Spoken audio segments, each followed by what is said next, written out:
My dear friends, brothers, sisters, I welcome you in a very special way to Catholic Marriage Forum webinar. This very night, we are going to discuss the theme of parenting. And tomorrow, we are going to discuss the theme of finance in marriage. So without wasting much time, I invite Mrs. Osakwe Linda, who is going to be the guest speaker this very night. So, Mrs. Linda Osakwe, you are welcome. Thank you, Father. Thank you. Good evening, Father. All right. Everybody, Justin, I only got just name. Good evening, everybody. Good evening, you're welcome. Yeah, Father. All right. So we're going to start right away. Our discussion today, or the topic of our talk today, the type is the value of good parenting. The value of good parenting. We're going to be looking at the definitions of the terms. What is the value? What is value? What is good? What is parenting? Then we're going to be looking at the type of parenting. We have permissive parenting, authoritative parenting, neglectful parenting. We're going to be looking at authoritarian parenting. Also, we'll be looking at the 4 C's of parenting: the choices, consequences, consistency, compassion, and care. If time permits, we are going to be looking at the 6 stages of parenting: image making, which is the infancy stage, the nurturing stage, the authoritative stage, the interpretative stage of parenting, the interdependent stage. Can you hear me? Okay. And then the number 6 is departure. That is the late adolescence and adulthood. We're also going to be looking at the challenges of parenting in the 21st century. Then we look at the value and benefits of good Christian parenting. Then we're going to conclude it with questions and answers. My name is Mrs. Linda Osakwe. I'm a parent of 4 young adults who are currently in the university. My eldest is graduating sometime, I think this year, because of the ASU strike. So she has just finished her final year exams. And I'm a trader by profession. I'm a businesswoman. Currently, I'm also the CWO president in my parish, which is St. Anthony Catholic Church, Iyanera, in Lagos State, Nigeria. So we're all welcome. Now to start the topic, which is the value of good parenting. I said we're going to be looking at what is value. In the dictionary, it said that the value is in regard that something is held to desire, the importance or usefulness of something, the worth of something. Secondly, it can be seen as a principle or standard of behavior, one's judgment of what is important in life. Now we look at what is good. These are the terms that we have in the topic that we're discussing. So we look at what is good. Good is something that requires a quality, that is of required quality, of a high standard. Then the 4 terms we have is what is parenting. The process of parenting and supporting, the process of parenting and supporting physical is the promoting and supporting of physical, emotion, social, and intellectual development of a child from infancy to adulthood. Parenting can be by the biological parents, it can be by a foster parents, maybe because the parents are not there or they are died of, or they're dead, or for some reason the biological parents cannot take care of that child. Or it can also be by the relation, maybe grandparents or siblings, or it can also be by an orphanage. So the value of good parenting cannot be overemphasized. The primary job of a parent is to raise children to be the best adults they can be. That is our primary job. Our primary job as parents is to raise our children to be the best adult that they can be. It requires great patience. It requires love and understanding. A parent is a caregiver for the children, the provider and the protector, a counselor and confidant. The children should be able to confide in you as a parent.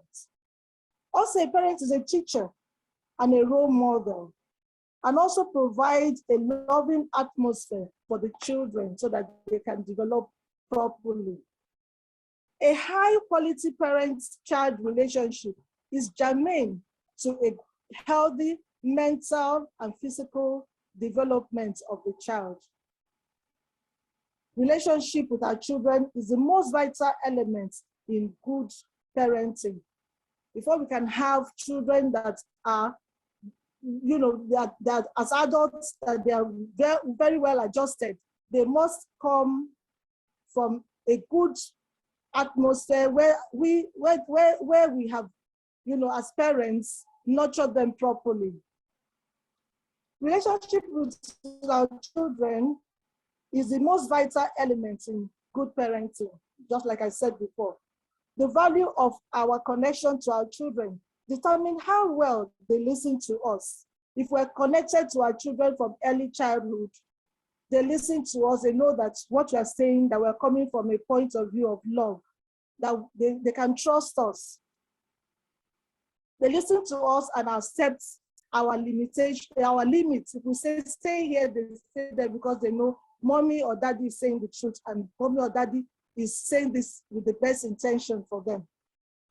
And they respect our values and cooperate with us because of the connections that we built with them over the years. It is our connection with our children that sets examples for future relationship. It is also where they learn human relationship, what human relationship looks like, because their first relationship that they get as children is from we, the parents. So however they find us relating with them, that is how that's to set the standard for them to say, okay, this is how a relationship is supposed to be. Relationship based on intimidation, control, coercion, and fear should be discouraged. Rather, one based on trust, empathy, compassion, and respect should be encouraged for effective parenting. Our relationship with our spouse is very important because in a marriage, it's made up of two partners. And this is where the child or the children have the first glimpse of relationship. And most often, they mirror what they see played out in front of them. To be a good parent, we need to work on ourselves first. We need to work on ourselves, our personality. We need to know that the children copy us. They will always do what we can say something, but if we don't do it, they will certainly go the other way because it is what they see that they will do. So trying to build ourselves, these are the tips I have. Filling the emotional tank of your partner is very important. They should be our priority. Our spouses should be our priority. Using positive words all the time to encourage them. We must also listen and use loving gestures on each other because the children will be watching us. Focusing on the positive, expressing admiration and appreciation. Our partner does something for us, we should be willing and immediately appreciating them and admiring them. Maybe, oh, baby, you're looking good, So the children see all this positive thing and they copy it. Arguing in front of the children is a no-no. We shouldn't argue in front of our children. Also, on the side, we can be flirtatious with our spouses. Maybe a wink here, with that coded talk. We should be able to play with our partners and create family culture. Very, very important. We should always create family culture, family get together.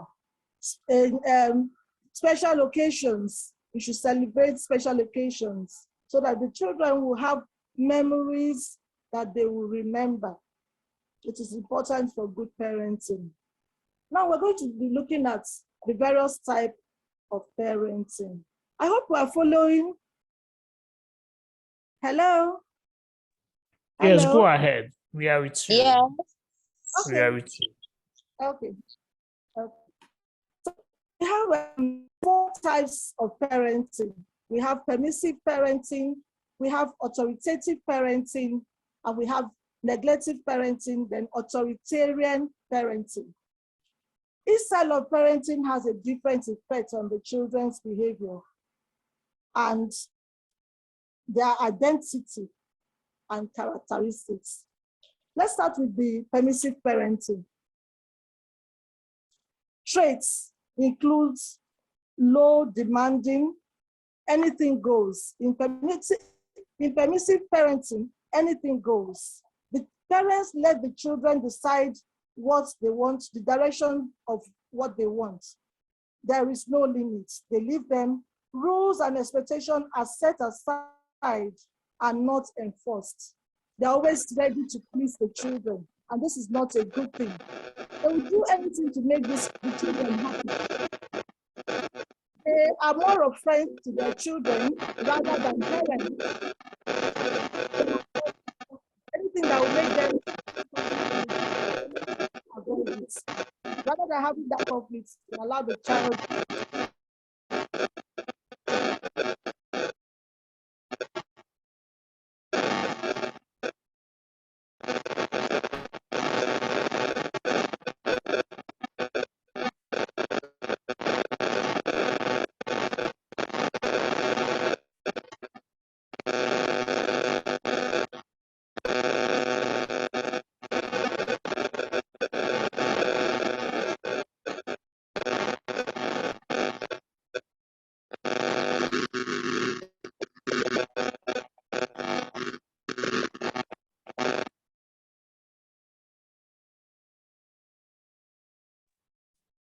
Please, Mrs. Linda, unmute yourself. You are muted. We can't hear you.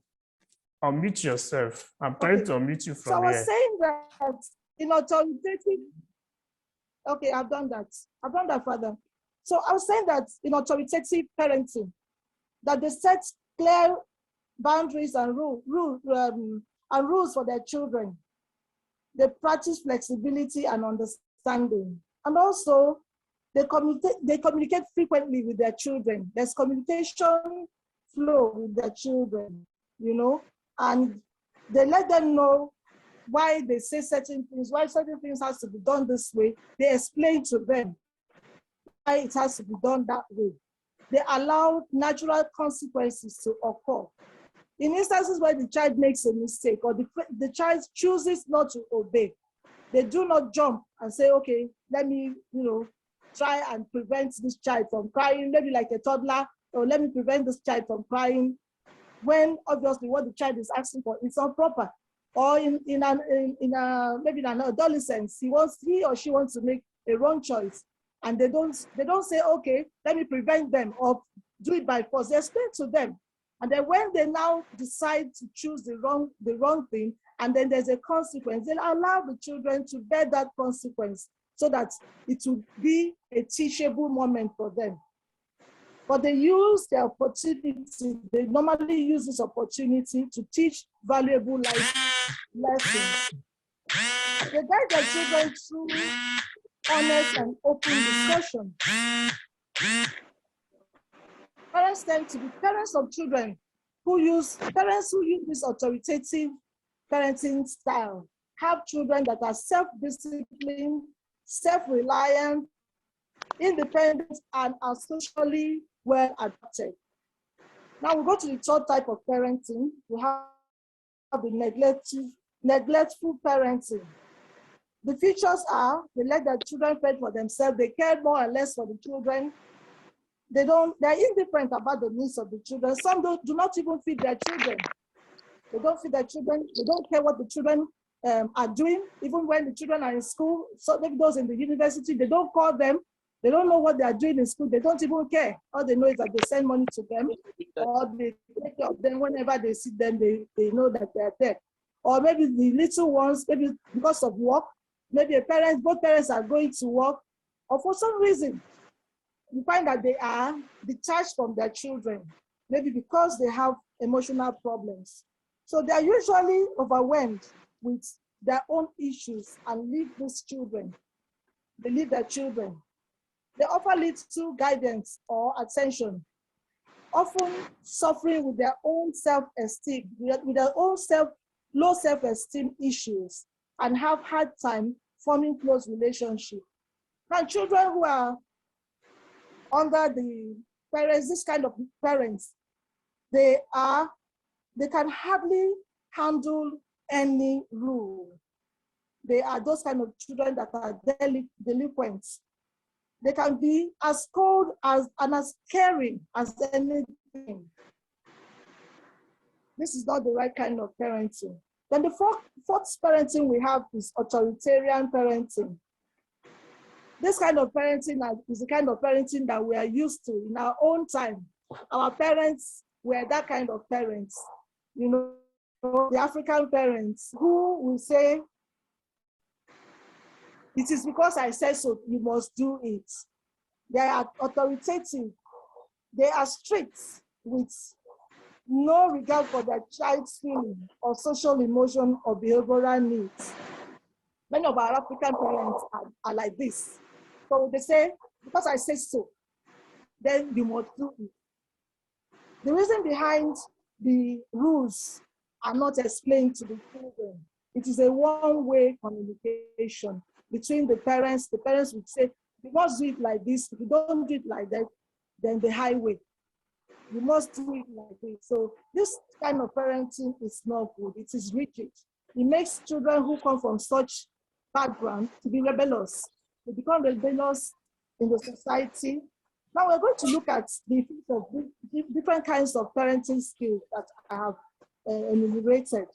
Why children of authoritative parenting are well adjusted in the society. That's not to say that they are immune to mental health issues or relationship difficulties or substance abuse or poor regulation or low self-esteem, because these are the characteristics that we have for children who come from the other type of parenting, which is authoritarian parenting, permissive parenting, and neglective parenting. Children who come from such background, who their parents, if that's they are very strict on this kind of parenting, you find out that they are sociopaths. They don't adjust well to the society. Many of them have difficulties in relationship. Many of them have mental health issues. Many of them have low self-esteem, and these are commonly found in such situation. And this is not good for the children. So the ideal kind of parenting we should be having is authoritative parenting. The parents to have discussion with the children, with the child, you discuss with them, they tend to understand why certain actions are taken and why certain things has to be done this way, and then the children will be well adjusted, they'll be able to know why certain things are done that way. However, when it comes to parenting, there's no hard and fast rule about it, actually. You can practice, any combination of the two. For instance, now maybe you're a parent and you have a toddler and you need to cross the road, and you know that this child, you have to hold the child to cross the road, and the child is insisting, Mommy, no, I want to cross the road. You know that leaving the child If you say, okay, such a try and explain to the child, oh, no, it's not possible. You need to change your parenting skill at that very moment to one of authoritarian and say, I said you should do this, you will do it. So that is how we try to balance it. Sometimes to become permissive as a parent, you need to be flexible, but there's no extreme to it. You are here, you are there, then you find a way to make sure that as a parent, you are doing the right thing. And then everything should be done in moderation. But however, the ideal kind of parenting that is good, that would make our children turn out better, is the authoritative kind of parenting. Now we're going to be looking at the 4 C's of parenting, which is the principle of parenting. We have choices, consequences, consistency, and we have compassion and care. The 4 C's, help to build the mental and emotional well-being of our children. Let's start with choices. Providing children with choices enable them learn that they can always choose to make good or bad decisions, right or wrong decisions. Telling our children what to do always makes them not to think. If you're always telling the child this, it makes them not to think properly, and they always depend on you. Maybe they want to take a decision. They say, no, I can't do this. Mommy is not around. Let me wait for mommy. Or there's a decision to be made. Oh, daddy is not around. They cannot think for themselves. So we don't have to be that kind of parents, which is like a helicopter parents. We're hovering around them. So, but we need to make them know there are consequences for the decisions that you take in life, so that they will know that there's a right time to do this, there's a right time to do the other thing. Children can choose to listen or not to listen. Just like we as adults, God gave us a chance to make up, to on our own, choose what we want, the way we will go. So just like children too, they can pretend that they've done this, but then at the end of the day, they can choose not to listen. So making choices early, allow them to make choices early in life. The children will be able to take decisions in life. Then we come from choices, we come to consequences, because when we make a choice, either good or bad, there's always a consequence for the decisions that you make. So when we allow children to make these choices, even after telling them, this is why you should do this is why you should do, explain it properly to them, this is why you should do this is the result of you taking a bad decision. Okay, let's take for instance now, like a young adult or maybe a child who is about to take his, let me take an example of my children. Maybe when one of them is about to take their WAEC exam and you say, read, you need to read, that culture of reading so that you can pass your exam. And you let the child know, if you don't read though, you will fail. You have never taken this exam before, you don't know what it looks like. The child will feel so confident, we did not exam, I will do very well. But you as a parent know that you need to read, you need to really read very well, for you to be able to make a good result. But this child decides, okay, I know it all, I'm already there. And then when he goes to take the exam and he fails, or she fails the exam. So now the child is facing the consequences of what the decisions he has taken or she has taken. And then when the child comes to me, but they will start crying and say, okay, but I told you, but that's not the end of the world. You chose the other side. I told you that there are consequences for what you do. So this is like a practical terms of how we train our children. So they need to know early in life that whatever decision that you take has a consequence, and the consequence you have to bear it because that is your choice. So that next time they will think well before making a wrong choice. Please, announcement, speaker. We have 2 minutes, 33 seconds to end this section because of Zoom 40 minutes timeline. So you just use 1 minute to conclude so that we come back for question contribution section. Thank you. Okay. I should conclude everything? Is that all? Just use 1 minute to conclude the remaining parts. So we come back for Okay. question and contribution. Okay, okay. So we also have the challenge of parenting in the first century.